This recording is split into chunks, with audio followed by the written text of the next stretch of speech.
Bonjour à tous et bienvenue sur la chaîne de l'Alpha Gamer pour un nouveau test, cette fois-ci sur Metro Exodus. Donc c'est un jeu développé par le studio ukrainien 4A Game, édité par Deep Silver. Je vais jouer sur Xbox One X pour une raison de puissance graphique. La série des Metro, pour ceux qui ne connaissent pas, c'est un jeu de tir FPS, post-apo et survival horror. C'est une série qui est assez vieille, bientôt 10 ans. Le premier de la série, Metro 2033, est sorti en 2010. Le second, Last Light, est sorti en 2013. Et 6 ans plus tard, le petit dernier, Metro Exodus, sort en 2019. A la base, c'est une série qui a été tirée d'un roman, en fait, et qui va raconter l'histoire d'Artyom, un rescapé d'une guerre nucléaire, qui va essayer de progresser, de survivre et de trouver un nouveau bastion pour l'humanité.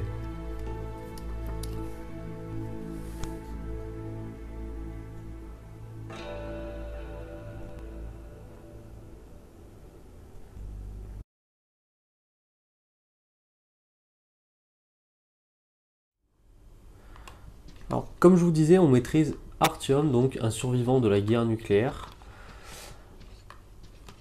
Au début de l'histoire, sans vouloir vous spoiler bien sûr, de toute façon vous allez voir directement si vous faites la première heure de jeu. En gros, notre héros a fait un rêve. Il rêve de liberté, il rêve de découvrir de pleines étendues radioactives, il rêve de trouver un nouveau foyer, une nouvelle base où les humains pourraient prospérer, un nouvel endroit. Et en fait, tout simplement, le gouvernement a caché le fait qu'il n'était pas tout seul sur la planète. Il leur a caché le fait que la guerre n'était toujours pas finie. Et ils avaient coupé entièrement les communications pour que Moscou, dans le métro, où Artyom et le reste des habitants étaient entassés, en fait, ne sortent jamais de là. Donc,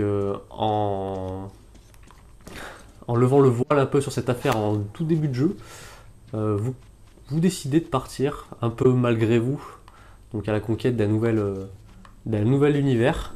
Donc on sort complètement des sentiers battus de Metro 2033 ou de Metro Last Light pour rejoindre les grandes étendues radioactives de Metro Exodus. Donc pour débuter, on va regarder tout d'abord les graphismes. Donc on peut voir tout de suite que le jeu est très très beau. Comme je vous ai dit, je tourne sur Xbox One X et le jeu est vraiment rempli de détails, tout est fluide, tout est beau. On a l'impression d'être vraiment sur un jeu qui vient d'une autre planète, quoi. C'est vraiment abouti, je trouve, niveau graphique. Tous les détails, tous les décors qui changent. Il peut pleuvoir, il peut faire nuit. Vous avez le reflet sur l'eau, l'eau est super bien faite. Enfin, c'est vraiment un régal pour les yeux. En plus, tout dépend sur quelle bécane vous la faites tourner. Il n'y a presque aucun bug d'affichage. Les textures sont direct chargées et ça fait vraiment plaisir à voir pour un jeu de cette génération. Regardez, on a même l'impact sur les corps. Donc c'est vraiment sympathique, quoi. Là, je suis complètement paumé, je suis complètement paumé, je suis complètement paumé. C'est bon, ça va mieux.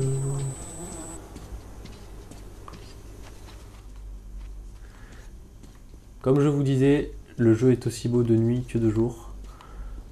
Le temps fait son cycle. On va passer par des phases ensoleillées, des phases de nuit, des phases de pluie, des tempêtes de sable, et à chaque fois avec un rendu vraiment exceptionnel. Donc ce qui est bien avec les univers un peu post-apo, c'est qu'on peut trouver des personnages un peu fous, en fait, où vraiment les mondes ils sont complètement disjonctés et ils font des trucs vraiment what the fuck, quoi. C'est vraiment cool. On en trouve vraiment partout dans le monde de Metro Exodus et c'est vraiment plaisant. En plus, je ne me souviens. Jeune homme, t'as pas aidé cette chienne à s'échapper du phare? Fais pas comme si t'y étais pauvre.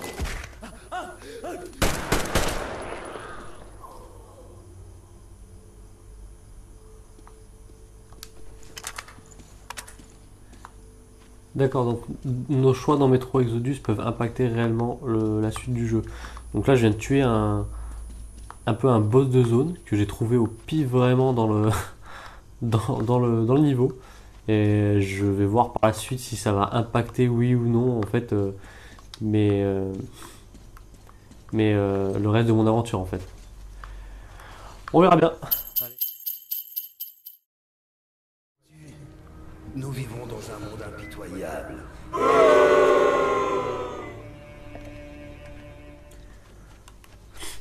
Donc passons maintenant au gameplay. Donc il y a un peu deux écoles dans le jeu. Donc il y a les phases de couloir et les phases un peu open world dans lesquelles je suis. Où on va pouvoir se balader un peu librement. Et c'est vachement plaisant. On a des petites... Ce jeu est rempli de petites gadgets en fait. Qui va rendre l'immersion encore plus cool. Comme cette carte. Cette carte du monde qu'on va pouvoir jongler avec, tourner. On a la boussole. On a toutes des petites... des petits gadgets là qui font de ce monde toujours un peu plus cool. Et ça rend le jeu un peu plus immersif. Si vous voulez, on part un peu à la recherche d'un nouveau bastion pour l'humanité. Et... Ok, il va pas mourir. Ok, je le touche pas. D'accord, bam.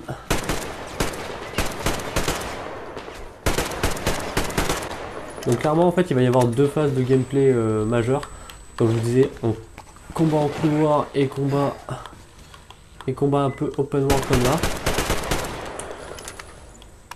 Donc pas très difficile. On va avoir des phases de tir je trouve qui sont comment dire en couloir un peu plus scénarisées. Donc avec un peu plus de rythme. Donc c'est peut-être un peu plus plaisant que le côté open world action. Là les ennemis sont un peu bébêtes je trouve en fait, et il n'y a pas vraiment moyen de les arranger à part jongler un peu avec la difficulté, mais voilà, c'est pas, je veux dire, l'IA est pas très réaliste sur ce truc. Je me sens vraiment pas beaucoup inquiété depuis que j'ai commencé le jeu, et ça par contre c'est un petit point négatif.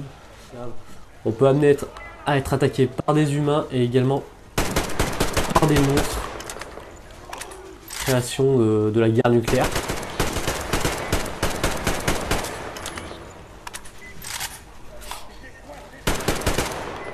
Donc vous voyez, je suis en train de me battre contre des monstres, j'ai les humains derrière moi et il se passe pas grand chose.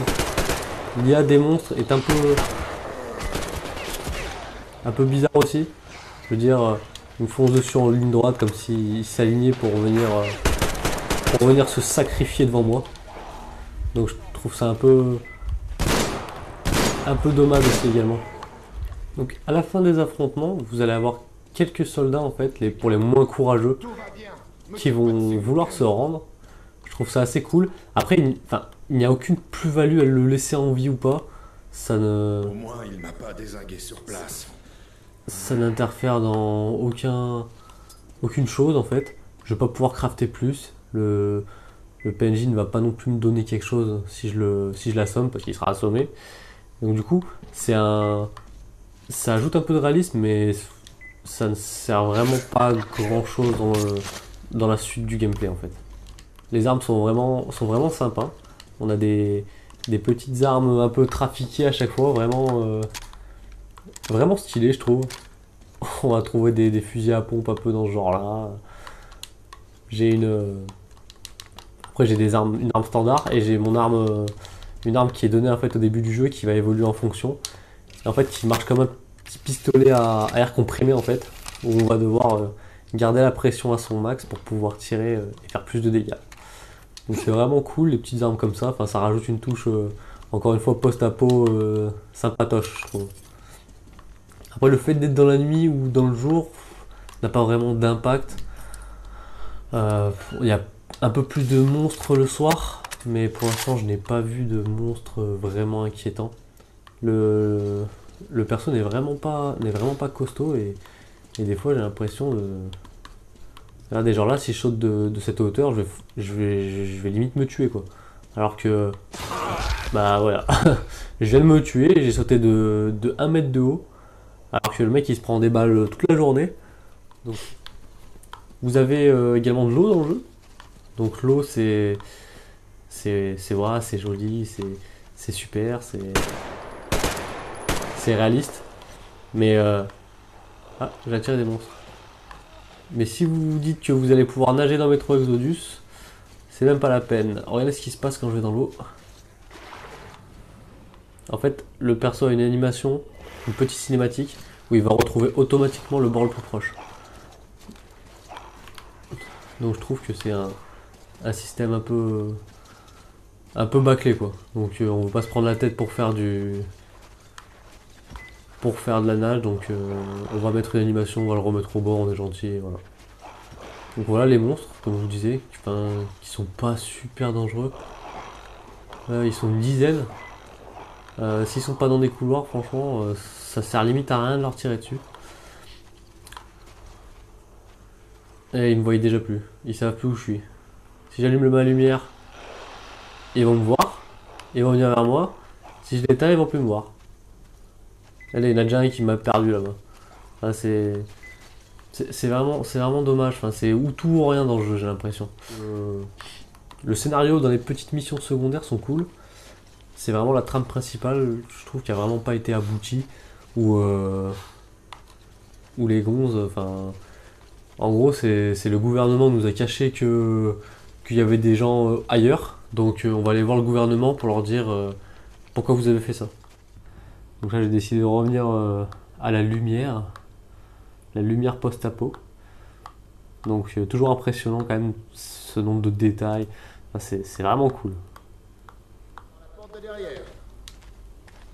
D'après Ghoul, beaucoup de Ah, monde allez-moi vivait dans ça. ces grottes. C'était une vraie ville, mais Regardez comme quand c'est les joli. geysers ont explosé, ils ont tous dû s'enfuir.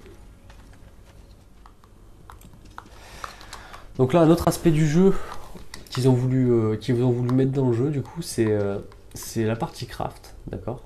Donc vous allez avoir plusieurs établis comme ça dans tout le niveau, vous allez pouvoir crafter.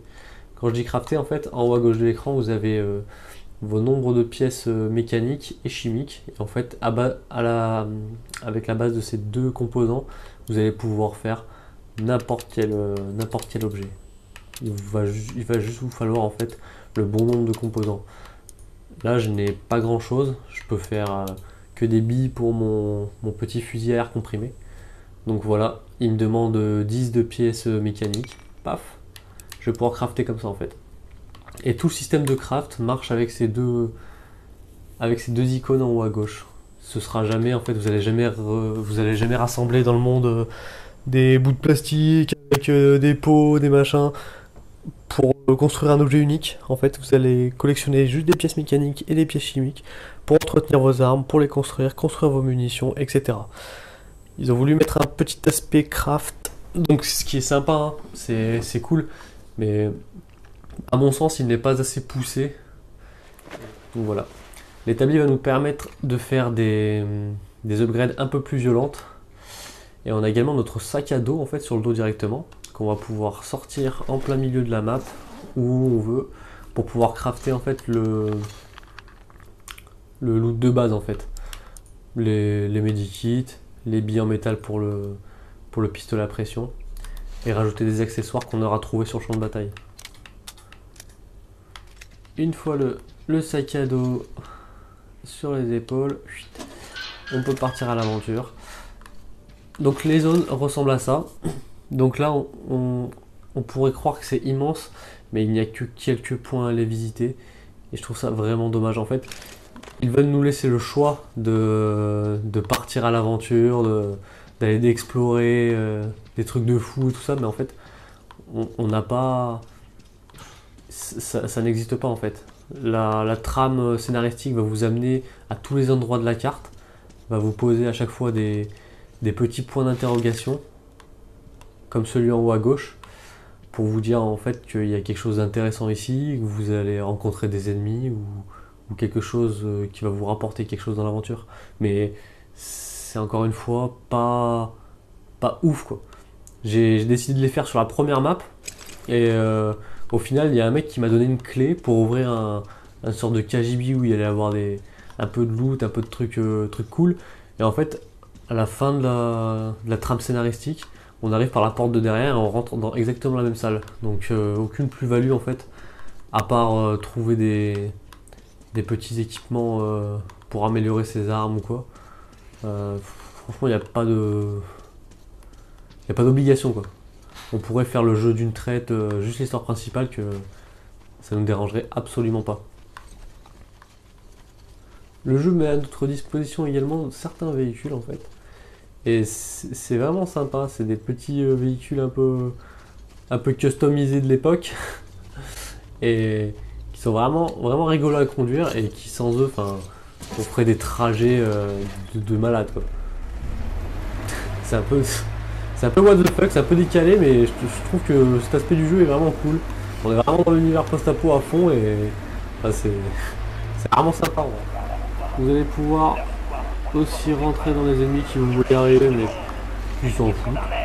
Le jeu est assez violent quand même, ça reste un Peggy 18. Il y a quand même des têtes qui explosent, des cadavres, des têtes coupées. C'est pas un jeu à mettre à la portée de tout le monde non plus. Faut bien regarder si vous avez l'habitude d'acheter des jeux pour vos gosses ou quoi, de bien regarder ce que vous achetez. Voilà. Donc là je vais faire un petit détour par la base en fait. Au début du jeu on attaque une sorte de train, on part avec un train en fait, donc l'Aurora, qu'on va trimballer un peu dans toutes les directions, qu'on va pas pouvoir manipuler de nous-mêmes. Donc sur les ennemis on va pouvoir prendre leur équipement. Quand je dis prendre leur équipement, c'est comme je vous ai dit tout à l'heure, les pièces mécaniques et les pièces chimiques pour faire du farm, enfin pour faire du craft. Donc c'est bien d'avoir changé un peu, enfin d'être sorti des sentiers battus de métro. On est sorti du métro, on est sorti des couloirs pour faire un open world. C'est dommage qu'ils n'ont pas poussé le vice un peu plus loin, à mon sens. En fait, ça devient trop facile des fois. On va dire. Si je devais donner des points forts et des points faibles sur le jeu, ce serait son côté graphique, sa patte post-apo.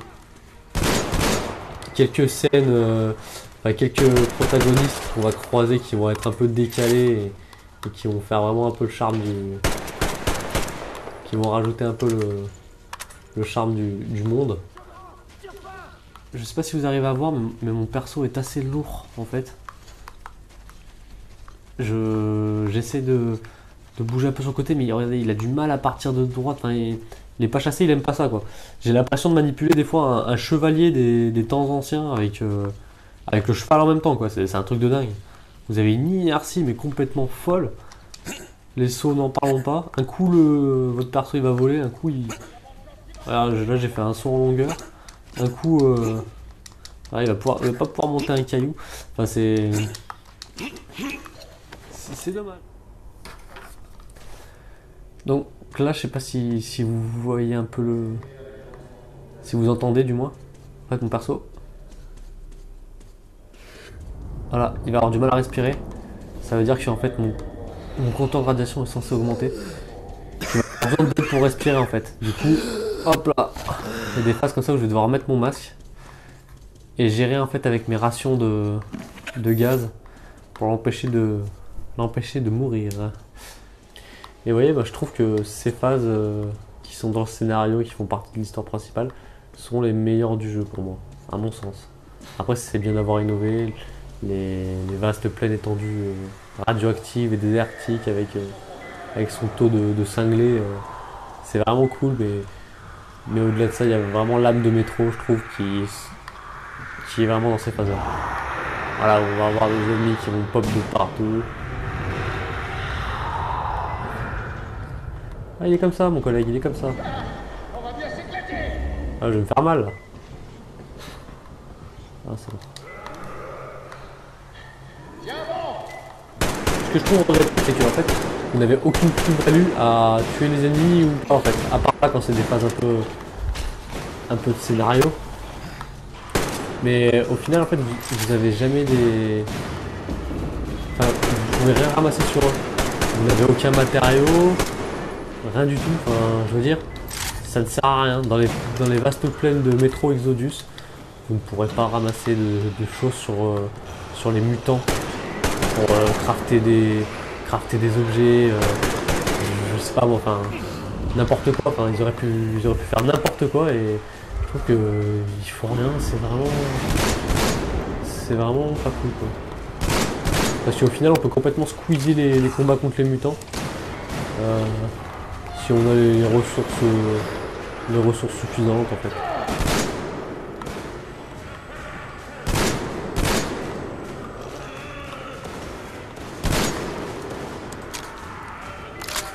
Donc là on peut voir que je suis totalement dans la lumière, donc les personnes peuvent me voir.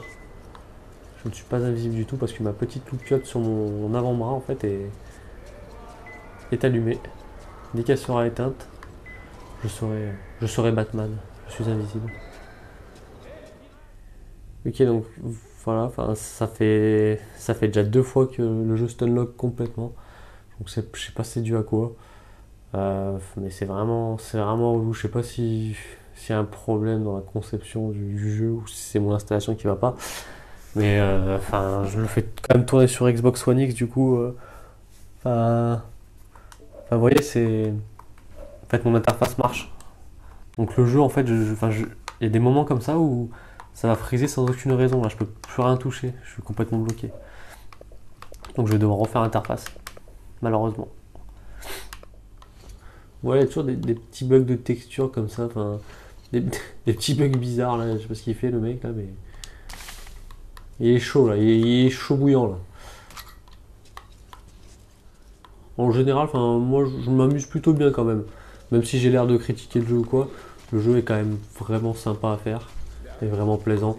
Les phases d'action, quand on est un peu en mode histoire scénarisée avec le reste de la troupe et sont vraiment cool et ça nous immerge bien dedans là, c'est vraiment sympa.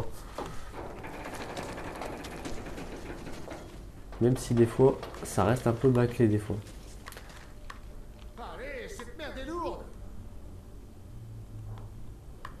Allez mon gars, fais les bras. Allez fais les bras mon gars. Allez, cette merde est lourde. Mais non.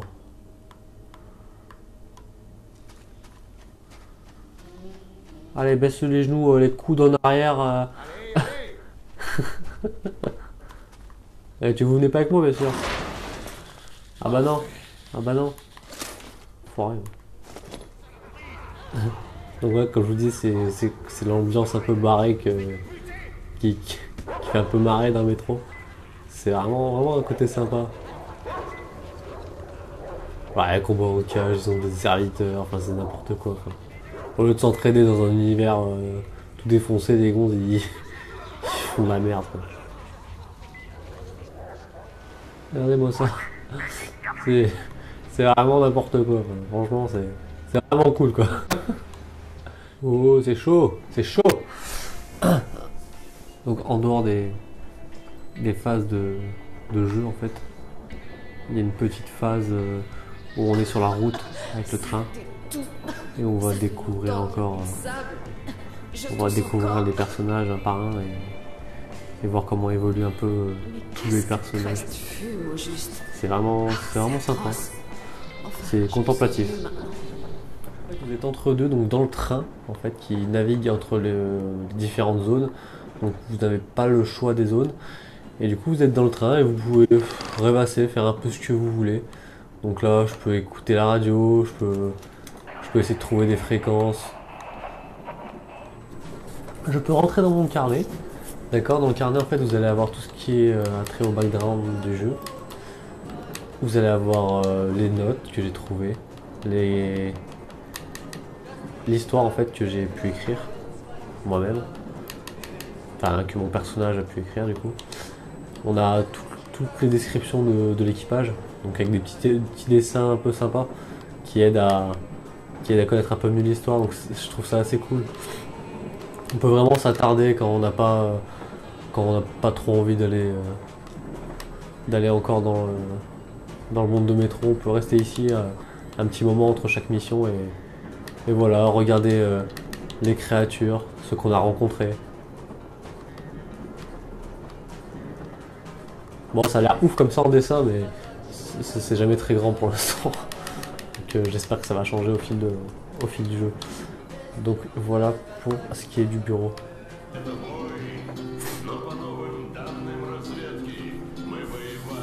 Bon allez les gars, c'est sur cette chanson que je vous quitte. Ce gameplay et test de Metro Exodus est terminé. Donc j'espère que cette vidéo vous aura plu et que vous regarderez les prochaines. Si ça vous a plu, n'hésitez pas à lâcher un commentaire pour que je progresse, un partage ou un pouce bleu. Et je vous dis à la prochaine, salut! Чтобы было куда вернуться, время вернуться домой. Этот поезд в огне.